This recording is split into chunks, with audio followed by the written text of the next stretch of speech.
got some really great kayaks from Seaward Kayaks in Vancouver Island, and they did some customizing jobs for us. We got the Passat G3, which is their largest volume tandem kayak. These are excellent kayaks. They have one of the largest carrying capacities of any production model kayak. We had them do some customization work because the conditions up in the Northwest Passage aren't difficult merely because of the wind, waves, weather, and so forth, but rocks. There are a lot of rocks. Some you can't see when you're coming up on them, and there's also ice. We may hit some sea ice that's pretty brutal and could really do a lot of damage to the boat. So the folks at Seaward reinforced these two kayaks that we ordered with stronger hulls. They put a stronger keel along the bottom. They beefed it up about 1/8 to 1/4 of an inch throughout the entire boat, so we can drag them over rocks, we can drag them over ice, they can take a hit from underwater. Pretty tough boats. So we did some customization because everybody has their own preferences for what they need during an expedition, and what might work for a 3-day weekend or a 1-week excursion may not work for us when we're going 4 to 5 months out and living 24 hours a day in our kayaks. So let me show you all some of the customizations that we did just to fit our specific team. First off, we added these serious handles. We're going to be working with gloved hands a lot. This is the handle that came with the Seaward, which is perfectly good. If we're in a hurry and we have to have multiple people dragging the boats over ice, we want to be able to have a quick grab. So we use these gate handles, and we use stainless steel bolts to put them in, a plate up underneath in order to keep from tearing the hull out. And we've got these throughout the entire boat. We've also added these camera mounts. You'll see these throughout the boats. We can load a GoPro camera on, slide them back and forth. You'll see these throughout just for ease and getting some video coverage. Another thing we did is we changed out the hold down straps for the hatch covers. As you can see over here, these are the bungee straps that come with the Passat G3. They're very good. They'll last for most any application you have. They've got a strap to hold it down, and these should suffice for most normal use. What we did is we doubled down on it because we may be upside down with a lot of gear in the middle of a horrible place. So I've added these straps, which give it a little bit more holding capacity than the bungees. They're a little overkill for normal use for any sea kayak camping that you're doing, but for what we're going through, we just needed a little bit extra protection. Additionally, we used some Kev cord to tie down the neoprene skirt underneath. We got a lot of Kev cord use. Kev cord is like steel, so it's pretty tough, and it's going to be hard to break in case of some near disaster that we run into. Moving our way back, you can see we have more GoPro camera hold downs and attachments. Here, I've done on previous expeditions, but I beefed it up a little bit. I have another gate hold here with plates up underneath to hold it, and this is where we put our GPSs so we can see them when we're kayaking, and they mount real quickly. This is also a grab if we need to grab it. Moving further back, and if we can look inside here, this is the foot brace. We changed out the foot braces that came with the Passat G3, which worked really well, and they were extremely comfortable. As you can see, here on one that we have yet to rig, they are on either side of the cockpit, and they're easily adjustable when you're in motion. We need, after several months in these things, we like to be able to move our feet around somewhat. So we put these foot braces from Winona in here, and they're adjustable as well. There's no different than strength in what came with the Passat. However, this just gives us, you can move our feet around a little bit more, so they're not just in one position for 3 months on end. Here's the seat that came with the Passat. One thing we did do, you can see the bolts down there at the bottom. This is normally loose and held on with that bungee. Once again, worst case scenario, we're upside down, we're wrestling around in some giant waves. So oops, that's something else we did. We have some loose bolts kind of holding this backrest on. Now, as you just heard, that's a bilge pump. And we use these electric bilge pumps in our ultramarathon canoe and kayak racing boats. 10 AA batteries that can be replaced in a waterproof container, easy to get to.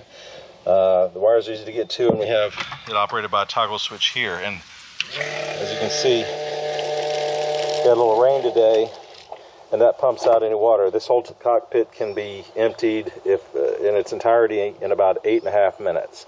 So this electric bilge pump, it's very reliable. We've been using them for decades, and they can be taken apart and cleaned in the field pretty easily. Once again, we've added these handles throughout the boat. They're on either side of the kayak, so when multiple people are carrying one kayak, it's just an easy grab hold with the plates underneath. They're a bit of an overkill for anybody that's just wanting to do a week-long excursion, but if we're going to be out there for months, this is what we need. I've added stainless steel strap holders because we're going to have, here in the midship, we're going to have a giant dry bag strapped on top here because we have to carry 4 months worth of gear and food, and so we have probably an overabundance of straps for these straps down. Once again, instead of the bungees that we had on the factory Seaward Passat, which worked just fine, like I said, for most people, we needed a little bit probably overkill, a fail-safe to hold these cockpit covers down. And this is your typical boat tie-down strap that we all use for our canoes. We took this hold-down strap off, and that's where we added these handles up here, which also can double as tie-down places. Moving back, we didn't use the plate that normally you'd have a compass here, a deck-mounted compass, but compasses really don't do much good up in the Northwest Passage because we're too near the magnetic north. We do have compasses, and we can take a bearing off them if we need them, but they're handheld, but not so much that we would rely on them to have a deck-mounted compass. It's really superfluous. Rear cockpit also has a gate handle with stainless steel bolts for the GPS holder. Moving back, I relocated the pull down for the pull down strap for the rudders. As you can see here, this is the rudder assembly that goes up and down. Pull it back and then pull the other side forward, and it brings the rudder up when you're getting into shallow waters or rocky conditions. It's a really great system. We would have to turn around to grab it. We're going to be in full cold weather gear at times with PFDs and probably gear strapped on the deck back here. So to make it more accessible, I moved the entire contraption forward in the cockpit, so all the driver has to do is reach beside him to pull it up or down instead of reaching behind him. And it just took extending the straps, moving the cleats, and adding Kev cord as the rudder cable. I mean, the rudder pull up and down, pull down strap instead of the nylon cord that they have. Now, inside the cockpit, inside the rear cockpit, you can see on this one we still have the regular rudder pedals, and these are the driving pedals that steer the rudder, as well as the foot braces for the driver. In racing, we push hard with our legs, but we also have to push the pedals down to steer when you're a driver. So what we did was we used the same type of system we used in the bow with the brace that goes back and forth, but we've added rudder pedals similar to an unlimited racing kayak or unlimited racing canoe. And these are aluminum pedals with stainless steel hinges, and they're They're adjustable, not as easily as adjustable as the Seaward stock, but this gives us something to push against with both feet in case some very strong bracing is needed. And once again, we use tab cord for all of our cordage, and those are all fully adjustable with these really cool adjustable spring-loaded adjustments. Once again, the rear cockpit has the pump system set up, waterproof battery pack, and then we have a camera mount on the back. We have another carrying handle on the very back, and then something else. I'm always trying to keep apprised of how we're going to fix something when we're in the field, because your hands are numb, they're beaten up, you're laying in some mud or gravel or in an ice floe or something like that, and you may have to fix something like a rudder pin. Well, these are spare rudder pins. They're stainless steel. I've got, this is a thumb screw rudder pin that you could replace actually en route if this pin were to somehow come out. Then on this side we have another rudder pin that is stainless steel, but it's with a locking nut, something more permanent, like if you're on shore and you have time to get out your tools and make it. Another thing I do is I label the size of the tool that is needed to change something wherever I am on the boat. And this one takes a 7/16 inch wrench on that side.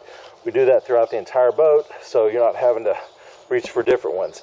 I only have 2 size wrenches for everything. Like these seat bolts take a 3/8 inch wrench.